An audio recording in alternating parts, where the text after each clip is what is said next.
सतनाम श्री वाहिगुरु साहिब जीओ। हर किया कथा कहानियाँ गुरमीत सुनाइया। बलिहारी गुर अपने गुर कौ बल जाइया। जैसा सतगुर सुनींदा तैसो ही मैं डीठा। बिछड़िया मिलै प्रभु हर दरगह का बसीठ। हर नामो मंत्र दृढ़ाइंदा कटे हो मैं रोग। नानक सतगुर तना मिलाया जिन्ना तुरों पया संजोग। नानक सतगुर तिना मिलाया जिन्ना तुरों पया संजोग। जुगो जुग अटल चवर छत्र तखत दे मालक दसां पातशाहियां जी दी जोत हाजर नाजर श्री गुरु ग्रंथ साहिब महाराज जी दे पावन पवित्र सतगुरां दे सन्मुख हजूरी अंदर जुड़ बैठे गुरु प्यारी गुरु सवारी गुरु की साजी साज के निवाजी गुरु का खास रूप खालसा साध संगत जीओ। आओ कुछ समय लई सतगुरु जी दे पावन पवित्र चरण कमलों दे नाल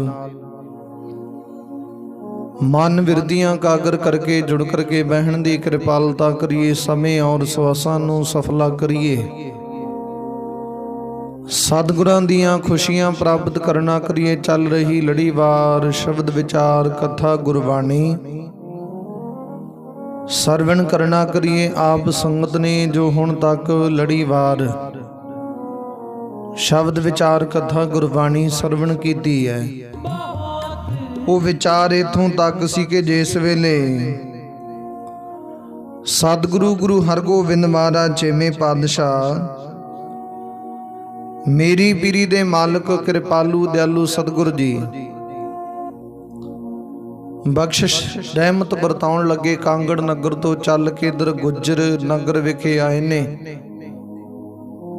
जिथे सतगुरु जी ने संगतां दे उत्ते बेअंत बख्शिशां रहमतां कीतियां। ते इथों दा एक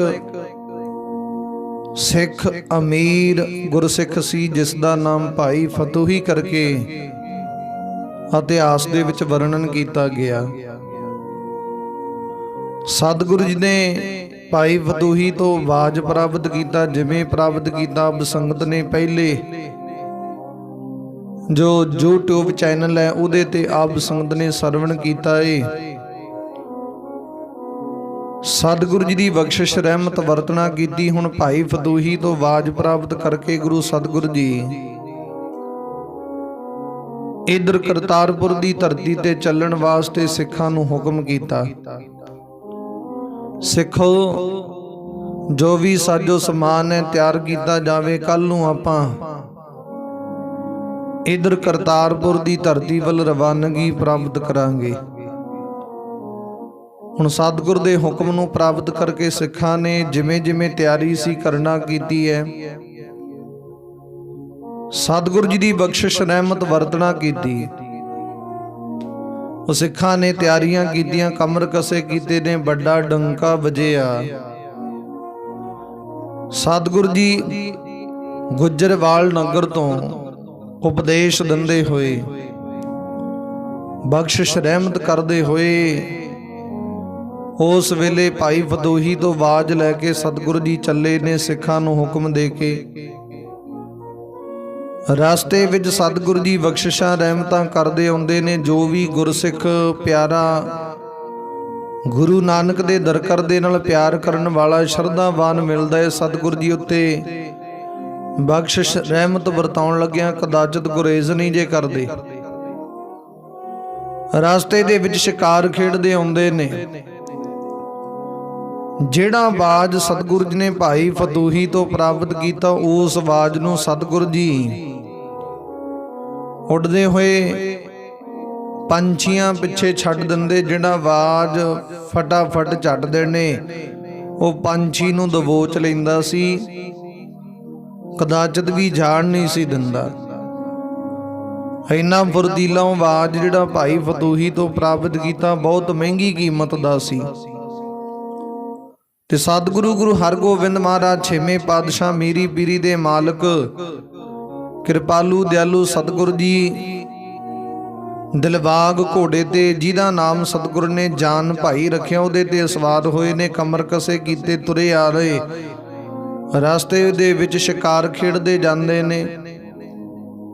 ਸ਼ਿਕਾਰ ਖੇਡਦੇ ਖੇਡਦੇ ਗੁਰੂ ਸਤਿਗੁਰੂ ਜੀ ਨੇ ਕਾਫੀ ਪਸ਼ੂ ਪੰਛੀ ਮਾਰ ਦਿੱਤੇ ਨੇ, ਤੇ ਉਹਨਾਂ ਨੂੰ ਮਾਰ ਕੇ 84 ਲੱਖ ਜੂਨਾਂ ਤੋਂ ਮੁਕਤ ਕਰ ਦਿੱਤਾ। ਸਤਿਗੁਰੂ ਜੀ ਦੀ ਕਿਰਪਾ ਰਹਿਮਤ ਵਰਦੀ ਹੈ। ਹੁਣ ਏਦਾਂ ਰਸਤੇ ਵਿੱਚ ਅਨੇਕ ਪ੍ਰਕਾਰ ਦੇ ਕੌਤਕ ਸਤਿਗੁਰੂ ਜੀ ਵਰਤਾਉਂਦੇ ਆਉਂਦੇ ਆ। ਤੇ ਸਤਿਗੁਰੂ ਜੀ ਦੇ ਸਨਮੁਖ ਜੋ ਵੀ ਆਉਂਦਾ, ਰਸਤੇ ਵਿੱਚ ਤੁਰਿਆ ਤੁਰਿਆ ਜਾਂਦਾ ਹੀ ਬਖਸ਼ਿਸ਼ ਰਹਿਮਤ ਪ੍ਰਾਪਤ ਕਰ ਲੈਂਦਾ ਆਪਣੇ ਵੱਡੇ ਉੱਤਮ ਭਾਗਾਂ ਦੇ ਨਾਲ। ਤੇ ਸਤਿਗੁਰੂ ਜੀ ਉਹ ਤੇ ਰਹਿਮਤ ਵਰਤਾਉਣ ਲੱਗਿਆਂ ਕਦਾਚਿਤ ਦੇਰ ਨਹੀਂ ਲਾਉਂਦੇ। ਵੱਡੀ ਲਸ਼ਕਰ ਹੈ, ਵੱਡੀ ਫੌਜ ਹੈ ਗੁਰੂ ਸਤਿਗੁਰੂ ਜੀ ਦੇ ਨਾਲ। ਇਹ ਕਰਤਾਰਪੁਰ ਦੀ ਧਰਤੀ ਤੇ ਪਹੁੰਚਣਾ ਚਾਹੁੰਦੇ ਨੇ। ਏਦਾਂ ਰਸਤੇ ਵਿੱਚ ਅਨੇਕ ਪ੍ਰਕਾਰ ਦੇ ਕੌਤਕ ਕਰਦੇ ਕਰਦੇ ਸਤਿਗੁਰੂ ਜੀ ਹੌਲੀ ਹੌਲੀ ਚੱਲਦੇ ਹੋਏ ਸਤਿਗੁਰੂ ਜੀ ਇੱਧਰ ਸਤਲੁਜ ਦਰਿਆ ਦੇ ਕਿਨਾਰੇ ਪਹੁੰਚੇ ਨੇ। ਜਿੱਥੇ ਸਤਲੁਜ ਦਰਿਆ ਦੇ ਕਿਨਾਰੇ ਪਹੁੰਚੇ, ਉੱਥੇ ਜਿਹੜੇ ਦਰਿਆ ਤੋਂ ਪਾਰ ਕਰਨ ਵਾਸਤੇ ਬਹੁਤ ਮਲਾਹ ਹਨ, ਜਿਨ੍ਹਾਂ ਕੋਲ ਭਾਂਤ ਭਾਂਤ ਦੀਆਂ ਬੇੜੀਆਂ ਨੇ। ਕਿਸੇ ਦੀ ਬੇੜੀ ਕਿੱਦਾਂ ਸਜਾਈ ਹੋਈ, ਕਿਸੇ ਦੀ ਬੇੜੀ ਕਿੱਦਾਂ ਸਜਾਈ, ਇਹ ਕਹਿ ਲੋ ਤਨੋ ਮਨੋ ਜੀ ਜਾਨ ਲਾ ਕੇ ਹਰੇਕ ਨੇ ਆਪਣੀ ਜਥਾ ਸਮਰੱਥਾ ਅਨੁਸਾਰ ਉਹ ਬੇੜੀਆਂ ਦੀ ਪੂਰਨ ਤੌਰ ਤੇ ਚਿੱਤਰਕਾਰੀ ਕੀਤੀ ਹੋਈ ਹੈ, ਸਜਾਵਟ ਕੀਤੀ ਹੋਈ ਹੈ। ਤੇ ਕਹਿੰਦੇ ਉਹ ਮਲਾਹ ਜਿਹੜੇ ਸਤਿਗੁਰੂ ਗੁਰੂ ਹਰਗੋਬਿੰਦ ਮਹਾਰਾਜ ਛੇਵੇਂ ਪਾਤਸ਼ਾਹ ਮੀਰੀ ਪੀਰੀ ਦੇ ਮਾਲਕ ਕਿਰਪਾਲੂ ਦਿਆਲੂ ਸਤਿਗੁਰੂ ਜੀ ਦੇ ਆਉਣ ਤੇ ਬੜੇ ਖੁਸ਼ ਹੋਏ ਨੇ, ਬੜੇ ਆਨੰਦਿਤ ਹੋਏ ਨੇ। ਉਹਨਾਂ ਨੇ ਖੁਸ਼ੀ ਜ਼ਾਹਰ ਕੀਤੀ ਕਿ ਸਤਿਗੁਰੂ ਜੀ ਅੱਜ ਇੱਥੇ ਪਧਾਰੇ ਨੇ, ਸਾਡੇ ਤੇ ਭਾਗ ਲਾਉਣ ਵਾਸਤੇ ਪਹੁੰਚੇ ਨੇ। ਉਸ ਵੇਲੇ ਸਤਿਗੁਰੂ ਨੇ ਹੁਕਮ ਕੀਤਾ, ਭਾਈ ਸਿੱਖੋ ਆ ਸਾਡੀ ਫੌਜ ਨੂੰ ਤੇ ਸਾਨੂੰ ਪਾਰ ਲਾਓ ਦੂਜੇ ਪਾਸੇ। ਉਹਨਾਂ ਸਾਰੇ ਮਲਾਮਾਂ ਨੇ ਬੇਨਤੀ ਕੀਤੀ, ਸਤਿਗੁਰੂ ਜੀ ਆਪ ਜੀ ਬਖਸ਼ਿਸ਼ ਕਰੋ, ਸਾਨੂੰ ਇਹ ਸੇਵਾ ਪ੍ਰਦਾਨ ਕਰੋ। ਤੇ ਸਤਿਗੁਰੂ ਜੀ ਨੇ ਸਾਰੇ ਸਿੱਖਾਂ ਨੂੰ ਹੌਲੀ ਹੌਲੀ ਕਰਦੇ ਕਰਦਿਆਂ ਨੂੰ ਬੇੜੀਆਂ ਤੇ ਚਾੜ ਕੇ ਘੋੜਿਆਂ ਸਮੇਤ ਉਹ ਨਦੀ ਬਿਆਸਾ ਵਾਹਿਗੁਰੂ ਸਤਲੁਜ ਨਦੀ ਦਰਿਆ ਤੋਂ ਕਹਿੰਦੇ ਪਾਰ ਕਰਵਾਇਆ। ਸਤਿਗੁਰੂ ਜੀ ਦੇ ਕੋਲ ਇੰਨੀ ਫੌਜ ਸੀ, ਸਵੇਰ ਤੋਂ ਲੈ ਕੇ ਸ਼ਾਮ ਤੱਕ ਸਾਰੀ ਫੌਜ ਕਹਿੰਦੇ ਪਾਰ ਹੋਈ ਹੈ ਬਿਆਸਾ। ਉਸ ਵੇਲੇ ਉਹ ਸਤਲੁਜ ਦਰਿਆ ਤੋਂ, ਤੇ ਜਦੋਂ ਪਾਰ ਹੋਈ ਸਵੇਰ ਤੋਂ ਸ਼ਾਮ ਤੱਕ ਸਾਰੀ ਫੌਜ ਨੂੰ ਪਾਰ ਕੀਤਾ ਘੋੜਿਆਂ ਸਮੇਤ, ਸ਼ਾਸਤਰਾਂ ਵਸਤਰਾਂ ਸਮੇਤ। ਤੇ ਸਤਿਗੁਰੂ ਜੀ ਨੇ ਬਾਅਦ ਵਿੱਚ ਸਾਰਿਆਂ ਤੋਂ ਬਾਅਦ ਵਿੱਚ ਆਪ ਅਸਵਾਰੀ ਕੀਤੀ ਹੈ। ਉਸ ਵੇਲੇ ਗੁਰੂ ਸਤਿਗੁਰੂ ਦਾ ਪੂਰਨ ਤੌਰ ਤੇ ਸਤਿਕਾਰ ਕਰਦੇ ਜਿਹੜੇ ਮਲਾਹ, ਉਹਨਾਂ ਨੇ ਵਿਚਾਰ ਕੀਤੀ ਸਤਿਗੁਰੂ ਜੀ ਦੇ ਵਾਸਤੇ ਇੱਕ ਸੁੰਦਰ ਵਧੀਆ ਬੇੜੀ ਮੰਗਵਾਈ ਜਾਵੇ, ਜਿਹੜੀ ਕਿ ਸਪੈਸ਼ਲ ਤੌਰ ਤੇ ਹੋਵੇ, ਚੰਗੀ ਚਿੱਤਰਕਾਰੀ ਕੀਤੀ ਹੋਵੇ ਉਹਦੇ ਤੇ, ਚੰਗੀ ਸਜਾਵਟ ਕੀਤੀ ਹੋਵੇ, ਇਦਾਂ ਦੀ ਬੇੜੀ ਹੋਵੇ ਗੁਰੂ ਸਤਿਗੁਰੂ ਜੀ ਵਾਸਤੇ।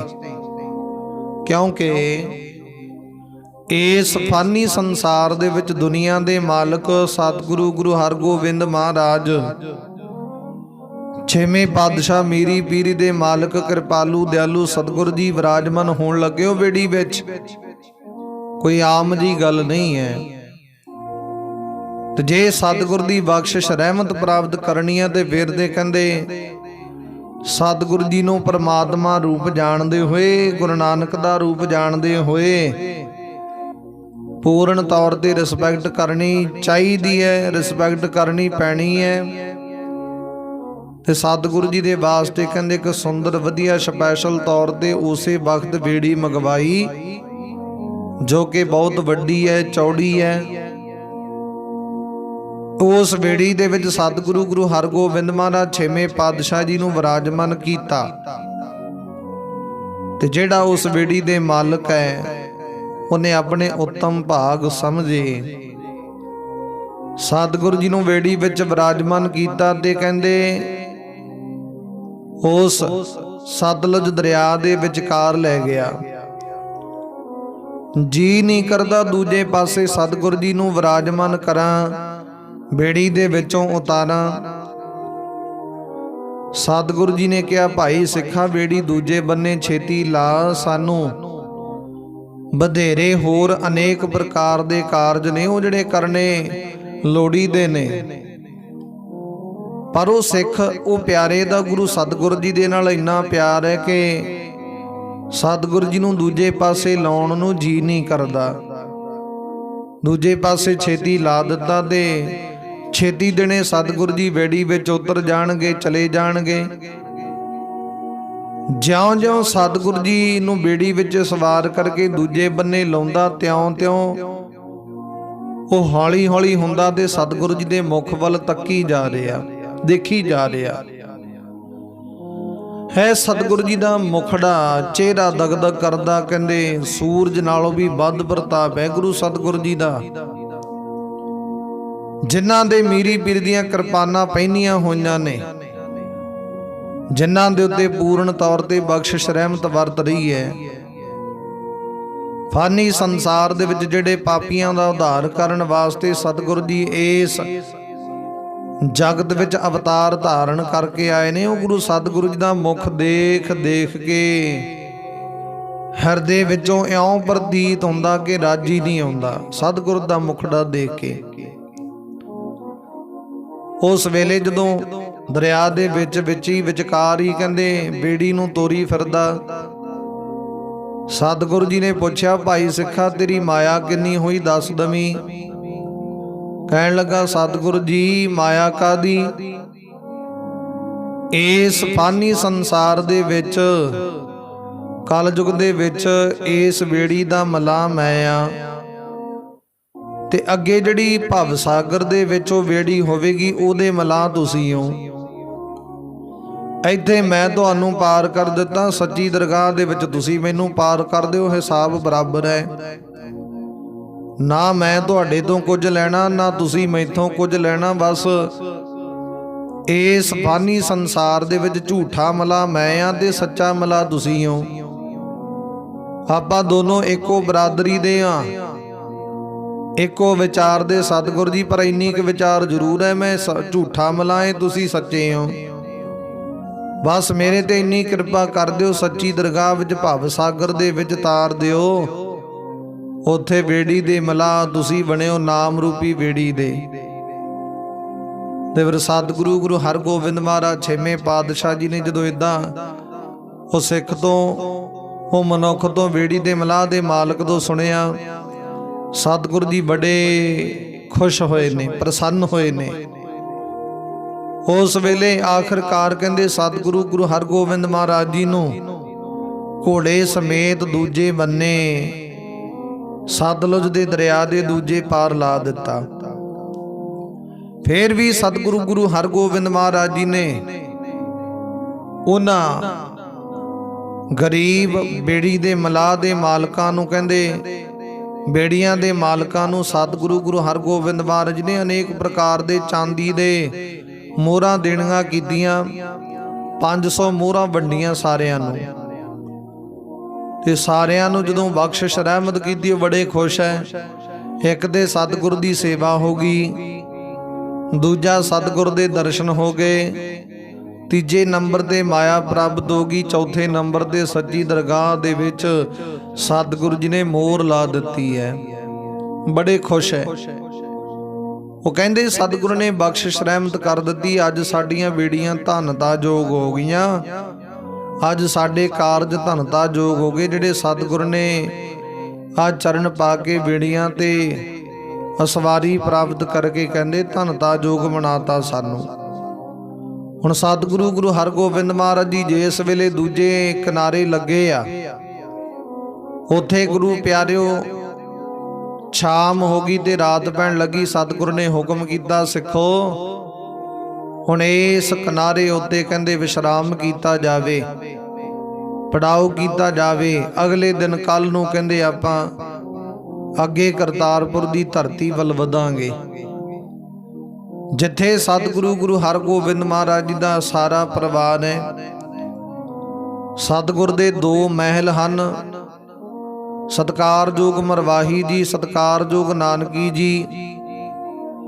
ਕਹਿੰਦੇ ਸਤਿਕਾਰਯੋਗ ਦਮੋਦਰੀ ਜੀ ਉਹ ਇਧਰ ਭਾਈ ਕੇ ਡਰੋਲੀ ਵੇਖਿਓ ਚੜ੍ਹਾਈ ਕਰਕੇ ਸਨ, ਫਾਨੀ ਸੰਸਾਰ ਦੇ ਵਿੱਚੋਂ ਗਵਨ ਕਰ ਗਏ ਸਨ। ਹੁਣ 2 ਮਹਿਲ ਰਹਿ ਗਏ ਸਤਿਗੁਰ ਦੇ, ਸਤਿਕਾਰਯੋਗ ਮਰਵਾਹੀ ਜੀ, ਸਤਿਕਾਰਯੋਗ ਨਾਨਕੀ ਜੀ। ਇਹ ਦੋਨੋਂ ਮਹਿਲ ਰਹਿ ਗਏ ਆ, ਜਿੱਥੇ ਸਤਿਗੁਰ ਜੀ ਦੇ 4 ਸਾਹਿਬਜ਼ਾਦੇ ਆ, ਸਤਿਕਾਰਯੋਗ ਗੁਰਦਿੱਤਾ ਜੀ, ਸਤਿਕਾਰਯੋਗ ਸੂਰਜ ਮੱਲ ਜੀ, ਅਣੀ ਰਾਏ ਜੀ, ਤੇਗ ਬਹਾਦਰ ਜੀ। ਇਹ 4 ਸਾਹਿਬਜ਼ਾਦੇ ਜਿੱਥੇ ਸਤਿਗੁਰ ਦੇ ਪੋਤਰੇ ਵੀ ਆ। ਉਸ ਵੇਲੇ ਗੁਰੂ ਪਿਆਰਿਓ ਧੀਰ ਮੱਲ ਸਤਿਗੁਰ ਦਾ ਪੁੱਤਰ ਹੈ।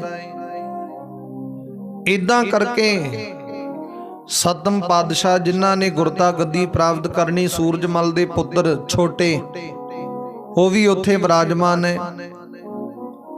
ਸਾਰਾ ਪਰਿਵਾਰ ਗੁਰੂ ਸਤਿਗੁਰੂ ਜੀ ਦਾ ਇੱਥੇ ਵਿਰਾਜਮਾਨ ਹੈ, ਸ਼ਸ਼ੋਭਤ ਹੈ। ਤੇ ਸਤਿਗੁਰੂ ਜੀ ਨੇ ਸਤਲੁਜ ਦਰਿਆ ਨੂੰ ਪਾਰ ਕੀਤਾ ਤੇ ਉਹਦੇ ਕਿਨਾਰੇ ਦੂਜੇ ਪਾਸੇ ਪੜਾਓ ਕੀਤਾ, ਜਿੱਥੇ ਗੁਰੂ ਦੇ ਸਿੱਖਾਂ ਨੇ ਸੇਵਕਾਂ ਨੇ ਵੱਡੇ ਪੱਧਰ ਤੇ ਵਿਸ਼ਰਾਮ ਕੀਤਾ। ਤੇ ਗੁਰੂ ਪਿਆਰਿਓ ਉੱਥੇ ਜਲ ਪਾਣੀ ਪ੍ਰਸ਼ਾਦੇ ਪਾਣੀ ਦਾ ਪ੍ਰਬੰਧ ਵੀ ਕੀਤਾ ਹੈ। ਸਭ ਸਿੱਖਾਂ ਨੇ ਜਲ ਪਾਣੀ ਪ੍ਰਸ਼ਾਦਾ ਪਾਣੀ ਜਦੋਂ ਛਕਿਆ, ਰਾਤ ਵਿਖੇ ਗੁਰੂ ਪਿਆਰਿਓ ਆਨੰਦ ਸਹਿਤ ਸਤਿਗੁਰੂ ਜੀ ਨੇ ਸਾਰੇ ਸਿੱਖਾਂ ਨੂੰ ਹੁਕਮ ਕੀਤਾ, ਸਿੱਖੋ ਹੁਣ ਆਰਾਮ ਕਰੋ। ਅੰਮ੍ਰਿਤ ਵੇਲੇ ਜਾਗ ਕੇ ਗੁਰਬਾਣੀ ਦੇ ਜਾਪ ਕਰਕੇ ਅਕਾਲ ਪੁਰਖ ਪਰਮਾਤਮਾ ਦੀ ਉਸਤਤ ਕਰਦੇ ਹੋਏ ਅੱਗੇ ਜਾ ਕੇ ਜੋ ਵਿਚਾਰ ਹੋਵੇਗੀ ਉਹ ਪ੍ਰਾਪਤ ਕਰਾਂਗੇ।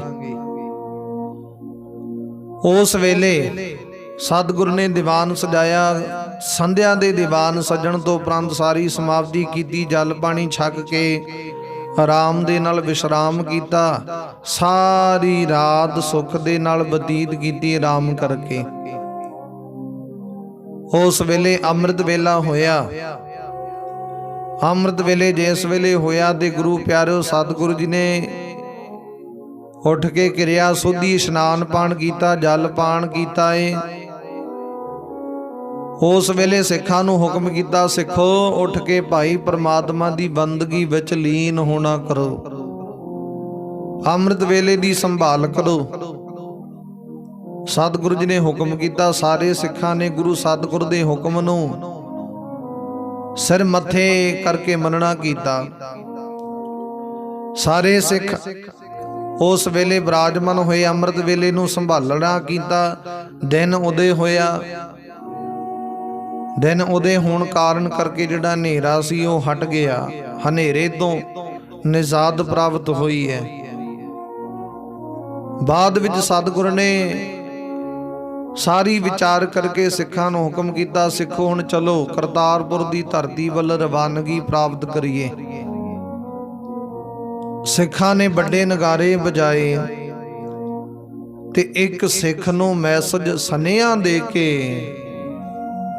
ਸਤਿਗੁਰ ਨੇ ਅੱਗੇ ਭੇਜ ਦਿੱਤਾ ਕਿ ਜਾ ਕੇ ਕਰਤਾਰਪੁਰ ਦੀ ਧਰਤੀ ਤੇ ਸੁਨੇਹਾ ਪਹੁੰਚਾ ਦਿਓ ਕਿ ਸਤਿਗੁਰ ਜੀ ਇੱਧਰ ਇਹ ਨਥਾਣੇ ਦੀ ਜੰਗ ਜਿੱਤਦੇ ਹੋਏ, ਬਖਸ਼ਿਸ਼ਾਂ ਰਹਿਮਤਾਂ ਕਰਦੇ ਹੋਏ ਕਾਂਗੜ ਨਗਰ ਵਿਖੇ ਕਾਂਗੜ ਤੋਂ ਗੁੱਜਰਵਾਲ, ਗੁੱਜਰਵਾਲ ਤੋਂ ਸਤਿਗੁਰ ਜੀ ਬਖਸ਼ਿਸ਼ ਰਹਿਮਤ ਵਰਤਾਉਂਦੇ ਹੋਏ ਆ ਸਤਲੁਜ ਦਰਿਆ ਪਾਰ ਕਰਕੇ ਇੱਧਰ ਕਰਤਾਰਪੁਰ ਦੀ ਧਰਤੀ ਤੇ ਆ ਰਹੇ ਨੇ। ਜਾ ਕੇ ਸੁਨੇਹਾ ਦਿੱਤਾ ਜਾਵੇ ਤੇ ਕਹਿੰਦੇ ਇੱਕ ਸਿੱਖ ਉੱਠਿਆ ਫੁਰਤੀਲਾ, ਜਿਹੜਾ ਬੜਾ ਜੋਸ਼ ਵਿੱਚ ਹੈ, ਬੜਾ ਫੁਰਤੀਲਾ ਏ, ਜਿਹਦੇ ਤੇ ਸਤਿਗੁਰ ਦੀ ਬਖਸ਼ਿਸ਼ ਰਹਿਮਤ ਪੂਰਨ ਤੌਰ ਤੇ ਹੈ। ਉੱਠਿਆ, ਕਹਿੰਦੇ ਉਹਨੇ ਫੁਰਤੀਲਾ ਘੋੜਾ ਪ੍ਰਾਪਤ ਕੀਤਾ। ਛੇਤੀ ਦੇਣੇ ਇੱਧਰ ਸ਼੍ਰੀ ਕਰਤਾਰਪੁਰ ਦੀ ਧਰਤੀ ਤੇ ਜਾ ਕੇ ਸਾਰਾ ਸੁਨੇਹਾ ਮੈਸੇਜ ਪਹੁੰਚਾਇਆ। ਜਿਸ ਵੇਲੇ ਸੁਨੇਹਾ ਪਹੁੰਚਿਆ ਤੇ ਕਰਤਾਰਪੁਰ ਦੀ ਧਰਤੀ ਤੇ ਵੱਡੇ ਪੱਧਰ ਤੇ ਨਗਾਰੇ ਤੇ ਚੋਟ ਮਾਰੀ ਗਈ, ਡੰਕਾ ਮਾਰਿਆ ਗਿਆ। ਤੇ ਜਿਸ ਵੇਲੇ ਚੋਟ ਮਾਰੀ ਨਗਾਰੇ ਤੇ ਕਰਤਾਰਪੁਰ ਦੀ ਧਰਤੀ ਤੇ ਉਹ ਜਿਹੜਾ ਨਗਾਰਾ ਐ ਸਾਉਣ ਦੇ ਬਦਲਾਂ ਵਾਂਗ ਗਰਜਿਆ। ਇਉਂ ਪ੍ਰਤੀਤ ਹੋਇਆ ਜਿਵੇਂ ਜ਼ੋਰ ਦੀ ਬੱਦਲ ਗਰਜਦੇ ਨੇ, ਆਵਾਜ਼ ਕਰਦੇ ਨੇ। ਤੇ ਕਹਿੰਦੇ ਜਿਸ ਵੇਲੇ ਨਗਰ ਨੇ ਸੁਣਿਆ ਕਿ ਨਗਾਰਾ ਵੱਡਾ ਪੱਧਰ ਤੇ ਵੱਜਣਾ ਕੀਤਾ, ਆਵਾਜ਼ ਆਈ, ਗੂੰਜਿਆ, ਕਰਤਾਰਪੁਰ ਦੀ ਧਰਤੀ ਗੂੰਜੀ। ਉਸ ਵੇਲੇ ਉਹਨਾਂ ਨੇ ਵਿਚਾਰ ਕੀਤੀ ਕਿ ਇਹ ਹੋ ਨਾ ਸਕੇ ਕਿ ਸਤਿਗੁਰੂ ਜੀ ਦੀ ਵਿਸ਼ੇਸ਼ ਤੌਰ ਤੇ ਕੋਈ ਬਖਸ਼ਿਸ਼ ਰਹਿਮਤ ਵਰਤਣ ਲੱਗੀ ਆ। ਸਾਰੇ ਇੱਕ ਦੂਜੇ ਨੂੰ ਪੁੱਛਦੇ ਆ, ਪੁੱਛਦੇ ਪੁੱਛਦੇ ਉੱਥੇ ਪਹੁੰਚੇ ਜਿੱਥੇ ਸਤਿਗੁਰ ਦਾ ਪਰਿਵਾਰ ਹੈ, ਜਿੱਥੇ ਗੁਰੂ ਗ੍ਰੰਥ ਸਾਹਿਬ ਮਹਾਰਾਜ ਜੀ ਪ੍ਰਕਾਸ਼ ਕੀਤੇ ਹੋਏ ਆ, ਜਿੱਥੇ ਬਾਬਾ ਗੁਰਦਿੱਤਾ ਜੀ ਗੁਰੂ ਸਤਿਗੁਰ ਦੇ ਹੁਕਮ ਨੂੰ ਸਿਰ ਮੱਥੇ ਕਰਕੇ ਗੁਰੂ ਦੇ ਦੱਸੇ ਹੋਏ ਮਾਰਗ ਤੇ ਚੱਲ ਕੇ ਗੁਰੂ ਘਰ ਦੀ ਸੰਗਤ ਦਾ ਦੇਖ ਰੇਖ ਕਰ ਰਹੇ ਨੇ। ਉੱਥੇ ਜਦੋਂ ਸੰਗਤ ਪਹੁੰਚੀ, ਪਤਾ ਲੱਗਿਆ ਕਿ ਨਗਾਰਾ ਵਜਾਇਆ ਗਿਆ। ਕਾਰਨ ਕੀ ਪਤਾ ਲੱਗਿਆ? ਕਹਿੰਦੇ ਸਤਿਗੁਰੂ ਗੁਰੂ ਹਰਗੋਬਿੰਦ ਮਹਾਰਾਜ ਛੇਵੇਂ ਪਾਤਸ਼ਾਹ ਮੇਰੀ ਬੀਰੀ ਦੇ ਮਾਲਕ ਕਿਰਪਾਲੂ ਦਿਆਲੂ ਸਤਿਗੁਰ ਜੀ ਇੱਧਰ ਆ ਰਹੇ ਨੇ, ਪਧਾਰ ਰਹੇ ਨੇ। ਤੇ ਜਦੋਂ ਇੱਧਰ ਨਗਰ ਦੇ ਵਿੱਚ ਪਤਾ ਲੱਗਿਆ, ਜਕਦਮ ਕਹਿੰਦੇ ਖੁਸ਼ੀਆਂ ਦਾ ਮਾਹੌਲ ਛਾ ਗਿਆ। ਜਕਦਮ ਹਿਰਦੇ ਵਿੱਚ ਖੁਸ਼ੀ ਦੇ ਗੁੰਬਾਰ ਫੁੱਟਣੇ ਸ਼ੁਰੂ ਹੋ ਗਏ ਨੇ। ਇਉਂ ਪ੍ਰਤੀਤ ਹੋਇਆ ਕਿ ਸੰਸਾਰ ਦਾ ਕੋਈ ਖਜ਼ਾਨਾ ਲੱਭ ਗਿਆ ਹੋਵੇ। ਇਦਾਂ ਅਨੁਭਵ ਹੋਇਆ, ਮਹਿਸੂਸ ਹੋਇਆ। ਜਿਹੜੇ ਦੀਦੇ ਸਤਿਗੁਰ ਦੇ ਦੀਦਾਰ ਕਰਨ ਵਾਸਤੇ ਉਡੀਕ ਕਰ ਰਹੇ ਸਨ ਕਿ ਦਰਸ਼ਨ ਪਿਆਸੀ ਦਿਨ ਰਾਤ, ਚਿਤਬੋ ਆਨੰਦ ਨੀਤ, ਖੋਲ ਕਪਟ ਗੁਰ ਮੇਲੀਆ, ਨਾਨਕ ਹਰ ਸੰਗ ਮੀਤ। ਜਿਹੜੇ ਅੱਖਾਂ ਰੋਜ਼ ਸਤਿਗੁਰ ਦੇ ਦਰਸ਼ਨ ਕਰਨ ਨੂੰ ਲੋਚਦੀਆਂ ਸਨ, ਹਿਰਦੇ ਵਿੱਚ ਗੁਰੂ ਸਤਿਗੁਰ ਦੇ ਦਰਸ਼ਨ ਕਰਨ ਦੀ ਤਾਂਘ ਸੀ, ਅੱਜ ਉਹਨਾਂ ਅੱਖਾਂ ਨੂੰ, ਉਹਨਾਂ ਦੀਦਿਆਂ ਨੂੰ ਸਤਿਗੁਰ ਦੇ ਦੀਦਾਰ ਪ੍ਰਾਪਤ ਹੋਣਗੇ। ਮਨ ਦੀ ਪਿਆਸ, ਮਨ ਦੀ ਜਿਹੜੀ ਹਿਰਦੇ ਵਿੱਚ ਖਿੱਚ ਹੈ, ਉਹ ਭਾਵਨਾ ਕਹਿੰਦੇ ਸੰਪੂਰਨ ਹੋਵੇਗੀ। ਅੱਜ ਸਤਿਗੁਰੂ ਜੀ ਪਧਾਰ ਰਹੇ ਨੇ ਕਰਤਾਰਪੁਰ ਦੀ ਧਰਤੀ ਤੇ। ਇਦਾਂ ਕਰਕੇ ਪਤਾ ਲੱਗਿਆ ਹੁਣ ਜਿਹੜੇ ਸਿੱਖ ਸੰਗਤ ਸਨ, ਗੁਰੂ ਦੇ ਪਿਆਰੇ ਅਨਨ ਸੇਵਕ, ਸਤਿਗੁਰੂ ਜੀ ਦੇ ਨਾਲ ਪਿਆਰ ਕਰਨ ਵਾਲੇ, ਉਹਨਾਂ ਨੇ ਸਤਿਗੁਰ ਦੀ ਆਓ ਭਗਤ ਕਰਨ ਵਾਸਤੇ ਅਨੇਕ ਪ੍ਰਕਾਰ ਦੇ ਯਤਨ ਕਰਨੇ ਸ਼ੁਰੂ ਕਰ ਦਿੱਤੇ। ਭਾਵ ਕੋਈ ਸਤਿਗੁਰੂ ਜੀ ਦੇ ਵਾਸਤੇ ਕਹਿੰਦੇ ਸੁੰਦਰ ਚੁਣ ਚੁਣ ਕੇ ਫੁੱਲਾਂ ਦੀ ਮਾਲਾ ਤਿਆਰ ਕਰਦੇ ਆ। ਕੋਈ ਸਤਿਗੁਰ ਦੀ ਆਓ ਭਗਤ ਵਾਸਤੇ ਕੀਮਤੀ ਤੋਂ ਕੀਮਤੀ ਭੇਟਾ ਤਿਆਰ ਕਰਦੇ ਆ। ਕੋਈ ਸਤਿਗੁਰੂ ਜੀ ਨੂੰ ਮਾਇਆ ਅਰਪਣ ਕਰਨ ਵਾਸਤੇ ਆਪਣੇ ਖਜ਼ਾਨੇ ਨੂੰ ਵੇਖਦਾ ਕਿ ਕਿੰਨੀ ਕੁ ਮਾਇਆ ਹੈ, ਕਿੰਨਾ ਸਤਿਗੁਰੂ ਜੀ ਦਾ ਅਦਬ ਸਤਿਕਾਰ ਕਰਕੇ ਮਾਇਆ ਅਰਪਣ ਕਰੀਏ, ਕਿਉਂਕਿ ਸਤਿਗੁਰੂ ਜੀ ਦੀ ਪ੍ਰਸੰਨਤਾ ਪ੍ਰਾਪਤ ਕਰਨੀ ਹੈ, ਸਤਿਗੁਰ ਦੇ ਦਰਸ਼ਨ ਦੀਦਾਰੇ ਪ੍ਰਾਪਤ ਕਰਨੇ ਆ। ਹੁਣ ਜਦੋਂ ਸਤਿਗੁਰੂ ਜੀ ਨੂੰ ਮਿਲਾਂਗੇ ਤੇ ਸਤਿਗੁਰੂ ਜੀ ਨੂੰ ਖਾਲੀ ਹੱਥ ਤੇ ਨਹੀਂ ਮਿਲ ਸਕਦੇ। ਕੋਈ ਨਾ ਕੋਈ ਉਪਹਾਰ, ਕੋਈ ਨਾ ਕੋਈ ਭੇਟਾ ਸਤਿਗੁਰ ਜੀ ਨੂੰ ਅਰਪਣ ਕਰਨੀ ਪੈਣੀ ਆ। ਪਿਆਰ ਦੇ ਵਿੱਚ, ਸ਼ਰਧਾ ਦੇ ਵਿੱਚ ਸਤਿਗੁਰ ਦਾ ਸਤਿਕਾਰ ਕਰਦੇ, ਸਤਿਗੁਰ ਦੀ ਰਿਸਪੈਕਟ ਕਰਦੇ ਕੋਈ ਨਾ ਕੋਈ ਭੇਟਾ ਜ਼ਰੂਰ ਰੱਖਾਂਗੇ। ਉਹ ਆਪੋ ਆਪਣੀ ਜਥਾ ਅਨੁਸਾਰ ਹਰੇਕ ਕੋਈ ਤਿਆਰੀ ਕਰਨ ਲੱਗ ਪਿਆ। ਕੋਈ ਮਾਇਆ ਕਰਕੇ ਸਤਿਗੁਰ ਜੀ ਨੂੰ ਭੇਟਾ ਕਰਨ ਦਾ ਵਿਚਾਰ ਕਰਨ ਲੱਗਿਆ, ਕੋਈ ਅਨੇਕ ਪ੍ਰਕਾਰ ਦੀਆਂ ਭੇਟਾਵਾਂ ਕਰਕੇ ਸਤਿਗੁਰ ਦਾ ਸਤਿਕਾਰ ਕਰਨ ਵਾਸਤੇ ਤਿਆਰੀ ਕਰਨ ਲੱਗਿਆ। ਕਿਸੇ ਨੇ ਚੁਣ ਚੁਣ ਕੇ ਵਧੀਆ ਰੰਗ ਬਰੰਗੇ ਚੰਗੀ ਖੁਸ਼ਬੂ ਵਾਲੇ ਕਹਿੰਦੇ ਫੁੱਲ ਤਿਆਰ ਕੀਤੇ, ਮਾਲਾ ਵੱਡੀ ਤਿਆਰ ਕੀਤੀ ਗੁਰੂ ਸਤਿਗੁਰ ਦੇ ਗਲ ਵਿੱਚ ਪਹਿਨਣ ਵਾਸਤੇ। ਇਦਾਂ ਤਿਆਰੀਆਂ ਕੀਤੀਆਂ ਉਹਨਾਂ ਨੇ ਆਪੋ ਆਪਣੀ ਤਾਕਤ ਦੇ ਨਾਲ, ਆਪੋ ਆਪਣੇ ਜਿੰਨੀ ਕੁ ਉਹਨਾਂ ਦੀ ਪਹੁੰਚ ਆ ਉਹਦੇ ਮੁਤਾਬਕ ਸਾਰੀ ਤਿਆਰੀ ਕੀਤੀ ਹੈ। ਸਤਿਗੁਰੂ ਜੀ ਦੇ ਦਰਸ਼ਨ ਕਰਨਾ ਚਾਹੁੰਦੇ ਆ, ਖਾਲੀ ਹੱਥ ਦਰਸ਼ਨ ਨਹੀਂ ਕਰਨੇ। ਜੇ ਸਤਿਗੁਰ ਦਾ ਸਤਿਕਾਰ ਕਰਨੇ ਆ, ਗੁਰੂ ਸਤਿਗੁਰ ਜੀ ਨੂੰ ਪਿਆਰ ਕਰਨੇ ਆ, ਤੇ ਸਤਿਗੁਰ ਜੀ ਨੂੰ ਕੋਈ ਨਾ ਕੋਈ ਭੇਟ ਅਰਪਣ ਜ਼ਰੂਰ ਕਰਨੀ ਪੈਣੀ ਹੈ। ਸਤਿਗੁਰ ਦੇ ਪਿਆਰ ਦੇ ਵਿੱਚ, ਸਤਿਕਾਰ ਦੇ ਵਿੱਚ ਇਹ ਵਚਨ ਕਹਿੰਦੇ ਬਾਬਾ ਆਨੰਦ ਸਿੰਘ ਜੀ ਨਾਨਕਸਰ ਵਾਲੇ ਮਹਾਂਪੁਰਖ ਵੀ ਵਚਨ ਕਰਿਆ ਕਰਦੇ ਸਨ। ਆ ਜਿਨ੍ਹਾਂ ਦੀ ਵਰਸ਼ੀ 13 ਭਾਦੋ ਨੂੰ 27 ਤਰੀਕ ਨੂੰ ਆਉਣ ਵਾਲੀ ਹੈ, ਜੋ ਕਿ ਨਾਨਕਸਰ ਦੇ ਵਿਖੇ ਜਗਰਾਉਂ ਦੇ ਇਲਾਕੇ ਕਾਫੀ ਵੱਡੇ ਪੱਧਰ ਤੇ ਉਹਨਾਂ ਦੀ ਵਰਸ਼ੀ ਮਨਾਈ ਜਾਂਦੀ ਹੈ। ਤੇ ਸਤਿਗੁਰੂ ਗੁਰੂ ਗ੍ਰੰਥ ਸਾਹਿਬ ਮਹਾਰਾਜ ਦਾ ਸਤਿਕਾਰ ਕਰਨ ਦੇ ਸੰਬੰਧ ਵਿੱਚ ਉਹ ਵਿਚਾਰ ਕਰਿਆ ਕਰਦੇ ਸਨ। ਧੰਨ ਧੰਨ ਬਾਬਾ ਆਨੰਦ ਸਿੰਘ ਜੀ ਨਾਨਕਸਰ ਵਾਲੇ ਮਹਾਂਪੁਰਖ ਉਹ ਕਹਿੰਦੇ ਸਨ ਕਿ ਗੁਰੂ ਗ੍ਰੰਥ ਸਾਹਿਬ ਮਹਾਰਾਜ ਦੇ ਕੋਲ ਜੇਕਰ ਜਾਣਾ ਤੇ ਖਾਲੀ ਹੱਥ ਨਹੀਂ ਜਾਣਾ। ਸਤਿਗੁਰ ਦੇ ਸਨਮੁਖ ਕੁਝ ਨਾ ਕੁਝ ਭੇਟਾ ਜਥਾ ਅਨੁਸਾਰ ਲੈ ਕੇ ਜਾਣੀ ਚਾਹੀਦੀ ਹੈ। ਭਾਵੇਂ ਗੁਰੂ ਗ੍ਰੰਥ ਸਾਹਿਬ ਮਹਾਰਾਜ ਨੂੰ ਦਰਸ਼ਨ ਕਰਨ ਵਾਸਤੇ ਦਾਤਣ ਲੈ ਜਾਓ, ਉਹ ਵੀ ਪ੍ਰਵਾਨ ਹੈ। ਟੁੱਟੀ ਕੌਡੀ ਲੈ ਜਾਓ, ਵੀ ਪ੍ਰਵਾਨ ਹੈ, ਪਰ ਖਾਲੀ ਹੱਥ ਨਹੀਂ ਜਾਣਾ। ਕੁਝ ਨਾ ਕੁਝ ਭੇਟਾ ਲੈ ਕੇ ਜਾਣਾ ਜ਼ਰੂਰੀ ਚਾਹੀਦੀ ਹੈ। ਜਿਵੇਂ ਕਹਿੰਦੇ ਕਿਸੇ ਸੰਤਰੀ ਮੰਤਰੀ ਨੂੰ, ਕਿਸੇ ਮੁੱਖ ਮੰਤਰੀ ਨੂੰ ਜਦੋਂ ਮਿਲਣ ਜਾਈਦਾ, ਕਈ ਦਫਾ ਵੇਖੀਦਾ ਕਿ ਕਈ ਮਨੁੱਖਾਂ ਕੋਲ ਫੁੱਲਾਂ ਦੇ, ਭਾਵੇਂ ਨਕਲੀ ਹੈ ਉਹ, ਫੁੱਲਾਂ ਦੇ ਨਕਲੀ ਗੁਲਦਸਤੇ ਪਕੜੇ ਹੁੰਦੇ ਆ ਮਿਲਣ ਵਾਸਤੇ। ਜਾਂ ਆ ਕਹਿ ਲੋ ਕਿ ਆਰਟੀਫਿਸ਼ਲ ਜਿਹੜੇ ਹੁੰਦੇ ਨੇ, ਹਾਰ ਹੁੰਦੇ ਨੇ, ਉਹ ਲੈ ਕੇ ਜਾਂਦੇ ਨੇ। ਤੇ ਸਤਿਗੁਰੂ ਜੀ ਕਹਿੰਦੇ ਜੇਕਰ ਇਦਾਂ ਆਪਾਂ ਕਿਸੇ ਮਨੁੱਖ ਦਾ, ਕਿਸੇ MP ਦਾ, ਕਿਸੇ ਮੰਤਰੀ ਦਾ, ਮੁੱਖ ਮੰਤਰੀ ਦਾ ਇਦਾਂ ਸਤਿਕਾਰ ਕਰਨੇ ਆ, ਆਪਣੇ ਆਪ ਦੇ ਅੰਦਰ ਹਿਰਦੇ ਵਿੱਚ ਇਹ ਘਾਟ ਮਹਿਸੂਸ ਕਰਨੇ ਆ ਕਿ ਫਲਾਣੇ ਮਨੁੱਖ ਕੋਲ ਜੇਕਰ ਇਦਾਂ ਗਏ ਖਾਲੀ ਹੱਥ, ਤੇ ਮਨੁੱਖ ਨੇ ਕੀ ਸੋਚਣਾ, ਕੀ ਵਿਚਾਰ ਕਰਨੀ ਸਾਡੇ ਪ੍ਰਤੀ। ਉਹਨੇ ਵਿਚਾਰ ਕਰਨੀ ਕਿ ਤੂੰ ਕੁਝ ਸਰਿਆ ਵੀ ਨਹੀਂ। ਤੇ ਸਤਿਗੁਰੂ ਗੁਰੂ ਗ੍ਰੰਥ ਸਾਹਿਬ ਮਹਾਰਾਜ ਦੇ ਕੋਲ ਜਾਈਏ, ਇਸੇ ਤਰ੍ਹਾਂ ਭਾਵਨਾ ਬਣਾ ਕੇ ਜਾਈਏ, ਪਿਆਰ ਬਣਾ ਕੇ ਜਾਈਏ ਕਿ ਕੁਝ ਨਾ ਕੁਝ ਲੈ ਕੇ ਜਾਈਏ ਸਤਿਗੁਰੂ ਜੀ ਦੇ ਵਾਸਤੇ। ਖਾਲੀ ਹੱਥ ਨਾ ਜਾਈਏ, ਭਾਵੇਂ ਟੁੱਟੀ ਕੌਡੀ ਤੱਕ ਲੈ ਜਾਈਏ, ਉਹ ਵੀ ਪ੍ਰਵਾਨ ਹੈ। ਬਸ ਸਤਿਗੁਰੂ ਜੀ ਦੇ ਕੇਵਲ ਸ਼ਰਧਾ ਦੇ, ਭਾਵਨਾ ਦੇ ਭੁੱਖੇ, ਉਹਨਾਂ ਸਤਿਗੁਰਾਂ ਨੂੰ ਹੋਰ ਕੁਝ ਨਹੀਂ ਚਾਹੀਦਾ। ਕਿਸੇ ਪ੍ਰਕਾਰ ਤੇਰੇ ਅਮੀਰਤਾ ਦੀ ਚੌਧਰਪੁਣਾ ਨਹੀਂ ਚਾਹੀਦਾ। ਗੁਰੂ ਗ੍ਰੰਥ ਸਾਹਿਬ ਮਹਾਰਾਜ ਨੂੰ ਕੇਵਲ ਪਿਆਰ ਚਾਹੀਦਾ।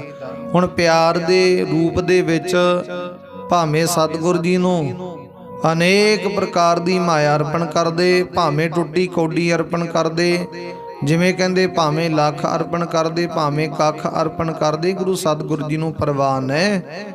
ਪਰ ਕਰੀ ਪਿਆਰ ਦੇ ਵਿੱਚ, ਭਾਵਨਾ ਸ਼ਰਧਾ ਦੇ ਵਿੱਚ, ਫਿਰ ਸਤਿਗੁਰੂ ਦੀ ਬਖਸ਼ਿਸ਼ ਰਹਿਮਤ ਵਰਤਾਉਣ ਲੱਗਿਆ ਕਦਾਚਿਤ ਕੋਈ ਦੇਰੀ ਨਹੀਂ ਲਾਉਂਦੇ।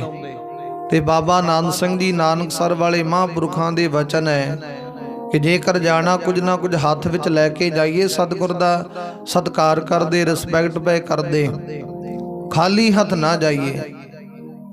ਜੇਕਰ ਅਸੀਂ ਮਹਿਸੂਸ ਕਰਨੇ ਕਿ ਫਲਾਣੇ ਮਨੁੱਖ ਨੂੰ ਮਿਲਣ ਜਾਂਦੇ ਆ, ਕੁਝ ਫਰੂਟ ਲੈ ਕੇ ਜਾਂਦੇ ਆ ਨਾਲ, ਜਾਂ ਕਿਸੇ ਪ੍ਰਕਾਰ ਕੋਈ ਵੀ ਵਸਤੂ ਲੈ ਕੇ ਜਾਂਦੇ ਉਹਦੇ ਸਤਿਕਾਰ ਕਰਨ ਵਾਸਤੇ।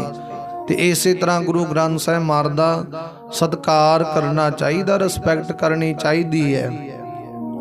ਉਸ ਵੇਲੇ ਗੁਰੂ ਪਿਆਰਿਓ ਇਸ ਸੰਬੰਧ ਨੂੰ ਮੁੱਖ ਰੱਖਦੇ ਆ ਉਹਨਾਂ ਸੰਗਤਾਂ ਨੇ ਵੀ ਕਰਤਾਰਪੁਰ ਦੀ ਧਰਤੀ ਤੇ ਜਿਹੜੇ ਸਿੱਖ ਸੰਗਤ ਨੇ, ਗੁਰੂ ਦੇ ਪਿਆਰੇ ਨੇ, ਸਤਿਗੁਰ ਦੇ ਭਾਵਨਾ ਸਹਿਤ ਸ਼ਰਧਾਵਾਨ ਨੇ, ਉਹਨਾਂ ਨੇ ਵਿਚਾਰ ਕੀਤੀ ਕਿ ਸਤਿਗੁਰ ਜੀ ਨੂੰ ਮਿਲਣ ਜਾਣਾ, ਕੋਈ ਨਾ ਕੋਈ ਨਾਲ ਭੇਟਾ ਲੈ ਕੇ ਜਾਣੀ ਚਾਹੀਦੀ ਹੈ।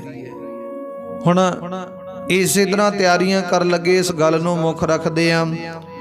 ਉਸ ਵਕਤ ਸਤਿਗੁਰੂ ਗੁਰੂ ਹਰਗੋਬਿੰਦ ਮਹਾਰਾਜ ਛੇਵੇਂ ਪਾਤਸ਼ਾਹ ਜੀ ਨੇ ਹੁਕਮ ਕੀਤਾ, ਕਹਿੰਦੇ ਸਿੱਖੋ ਹੁਣ ਤੁਸੀਂ ਥੋੜਾ ਜਿਹਾ ਟਾਈਮ ਬਾਅਦ ਵਿੱਚ ਆਇਓ, ਸਾਨੂੰ ਪਹਿਲਾਂ ਜਾਣਾ ਚਾਹੀਦਾ।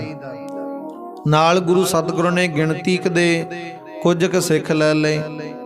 ਜੇਕਰ ਕਹਿੰਦੇ ਸਾਰੇ ਗਏ, ਅੱਗੋਂ ਸਿੱਖ ਸੰਗਤਾਂ ਨੇ ਮਿਲ ਪੈਣਾ, ਇਕੱਤਰ ਹੋ ਜਾਣਾ, ਭੀੜ ਬਹੁਤ ਜ਼ਿਆਦਾ ਬਣ ਜਾਣੀ, ਫਿਰ ਜਾਣ ਦੀ, ਤੁਰਨ ਦੀ, ਖੜਨ ਦੀ ਬੜੀ ਮੁਸ਼ਕਲ ਪ੍ਰਾਪਤ ਹੋਵੇਗੀ। ਉਸੇ ਤਰ੍ਹਾਂ ਹੀ ਹੋਇਆ। ਕਹਿੰਦੇ ਨਗਰ ਦੀ ਜਿਹੜੀ ਕਰਤਾਰਪੁਰ ਦੀ ਧਰਤੀ ਦੀ ਸੰਗਤ ਹੈ, ਉਹ ਇੰਨੀ ਕੁ ਪਿਆਰ ਦੇ ਬਸ ਹੋਈ ਹੈ, ਉਹਨਾਂ ਤੋਂ ਇੰਤਜ਼ਾਰ ਨਹੀਂ ਕੀਤਾ ਗਿਆ ਕਿ ਸਤਿਗੁਰੂ ਜੀ ਕਰਤਾਰਪੁਰ ਦੀ ਧਰਤੀ ਦੇ ਪਹੁੰਚਣਗੇ, ਇੱਥੇ ਹੀ ਦਰਸ਼ਨ ਕਰਾਂਗੇ। ਉਹਨਾਂ ਨੇ ਆਪੋ ਆਪਣੇ ਘਰਾਂ ਤੋਂ ਨਿਕਲ ਕੇ ਕਰਤਾਰਪੁਰ ਦੀ ਧਰਤੀ ਤੋਂ ਬਾਹਰ ਜਿੱਧਰ ਦੀ ਸਤਿਗੁਰੂ ਜੀ ਆ ਰਹੇ ਨੇ, ਉਧਰ ਦੀ ਪਹਿਲਾਂ ਹੀ ਰਸਤੇ ਤੇ ਪਹੁੰਚ ਗਏ ਨੇ। ਸਤਿਗੁਰ ਦੀ ਆਓ ਭਗਤ ਕਰਨ ਲੱਗੇ ਨੇ, ਜੀ ਆਇਆਂ ਕਹਿਣ ਲੱਗੇ ਨੇ, ਸਤਿਗੁਰ ਦਾ ਸਤਿਕਾਰ ਕਰਨ ਲੱਗੇ। ਕੋਈ ਫੁੱਲਾਂ ਦੀ ਮਾਲਾ ਅਰਪਣ ਕਰਦਾ ਸਤਿਗੁਰ ਜੀ ਨੂੰ, ਕੋਈ ਹੀਰੇ ਜਵਾਹਰਾਤ ਅਰਪਣ ਕਰਦਾ, ਭੇਟਾਵਾਂ ਜਥਾ ਅਨੁਸਾਰ ਅਰਪਣ ਕਰਦਾ, ਕੋਈ ਮਾਇਆ ਕਰਕੇ ਸਤਿਗੁਰੂ ਜੀ ਨੂੰ ਭੇਟਾ ਕਰਦਾ।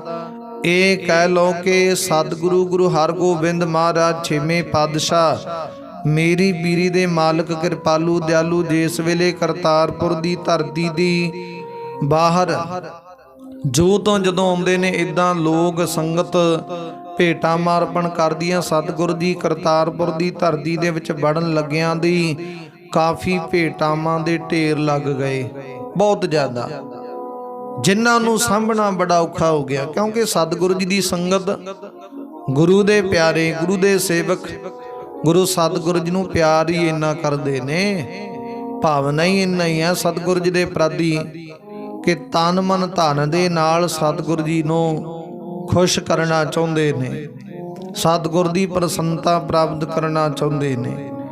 ਉਸ ਵੇਲੇ ਸਤਿਗੁਰੂ ਜੀ ਨੇ ਕਿਰਪਾ ਕੀਤੀ, ਕਰਤਾਰਪੁਰ ਦੀ ਧਰਤੀ ਤੇ ਵਿਰਾਜਮਾਨ ਹੋਏ ਨੇ, ਪਹੁੰਚੇ ਨੇ ਜਿੱਥੇ ਸਤਿਗੁਰੂ ਗੁਰੂ ਹਰਗੋਬਿੰਦ ਮਹਾਰਾਜ ਦਾ ਪਰਿਵਾਰ ਹੈ, ਜਿੱਥੇ ਸਤਿਗੁਰ ਦੀ ਮਹਿਲ ਵਿਰਾਜਮਾਨ ਹਨ, ਜਿੱਥੇ ਸਤਿਗੁਰ ਦੇ ਪੁੱਤਰ ਵਿਰਾਜਮਾਨ ਹਨ, ਪੋਤਰੇ ਵਿਰਾਜਮਾਨ ਹਨ, ਉੱਥੇ ਸਤਿਗੁਰ ਜੀ ਪਹੁੰਚੇ ਆ।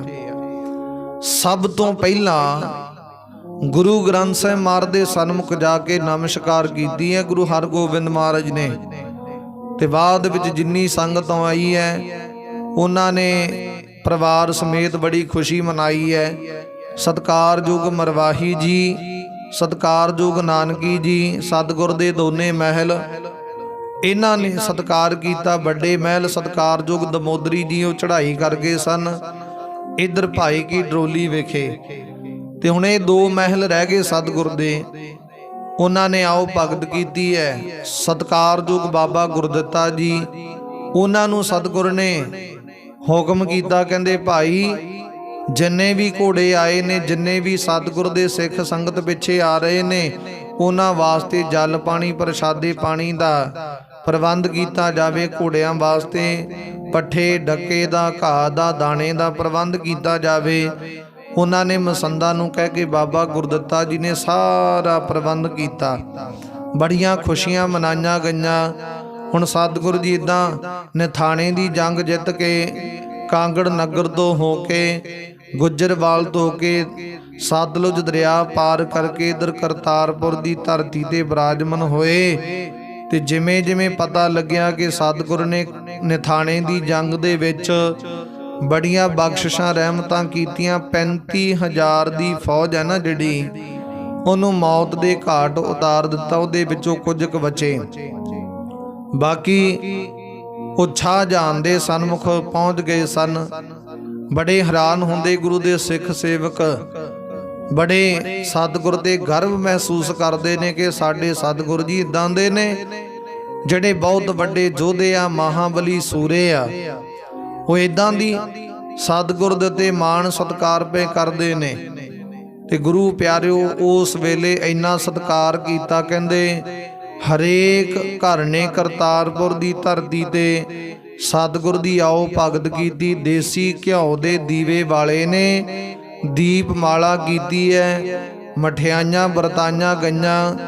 ਇਹ ਕਹਿ ਲੋ ਕਿ ਕਿਸੇ ਤਿਉਹਾਰ ਦੇ ਨਾਲੋਂ ਉਹ ਸਮਾਂ ਜਿਹੜਾ ਕਦਾਚਿਤ ਵੀ ਘੱਟ ਨਹੀਂ ਸੀ ਜਦੋਂ ਇਦਾਂ ਕਰਕੇ ਸਤਿਗੁਰ ਜੀ ਕਰਤਾਰਪੁਰ ਦੀ ਧਰਤੀ ਤੇ ਬਿਰਾਜਮਾਨ ਹੋਏ ਆ। ਬੜੀਆਂ ਖੁਸ਼ੀਆਂ ਬਣੀਆਂ, ਬੜੇ ਆਨੰਦ ਬਣੇ ਨੇ। ਸਤਿਗੁਰ ਦੀ ਕਿਰਪਾ ਰਹਿਮਤ ਹੋਈ ਹੈ। ਗੁਰੂ ਸਤਿਗੁਰ ਨੇ ਉਸ ਵੇਲੇ ਦੀਵਾਨ ਸਜਾਉਣਾ ਕੀਤਾ, ਸਾਰੀ ਸੰਗਤ ਨੂੰ ਉਪਦੇਸ਼ ਦੇਣਾ ਕੀਤਾ। ਸਤਿਗੁਰ ਦੀ ਕਿਰਪਾ ਰਹਿਮਤ ਇਦਾਂ ਵਰਤਣਾ ਕੀਤੀ ਹੈ। ਤਾਂ ਤੇ ਆਓ ਪਿਆਰੀ ਸੰਗਤ ਜੀਓ, ਅੱਜ ਦੀ ਵਿਚਾਰ ਇਥੋਂ ਤੱਕ ਪ੍ਰਵਾਨ ਕਰਨੀ। ਅਗਲੀ ਵਿਚਾਰ ਆਪਾਂ ਕੱਲ ਨੂੰ ਸਰਵਣ ਕਰਾਂਗੇ। ਅੱਗੇ ਸਤਿਗੁਰ ਜੀ ਕਰਤਾਰਪੁਰ ਦੀ ਧਰਤੀ ਤੇ ਵਿਰਾਜਮਾਨ ਹੋ ਕੇ ਕਿਵੇਂ ਸੰਗਤ ਨੂੰ ਉਪਦੇਸ਼ ਦਿੰਦੇ ਆ, ਕਿਵੇਂ ਕਿਵੇਂ ਕਰਕੇ ਦੀਵਾਨ ਸਜਾਉਂਦੇ ਆ।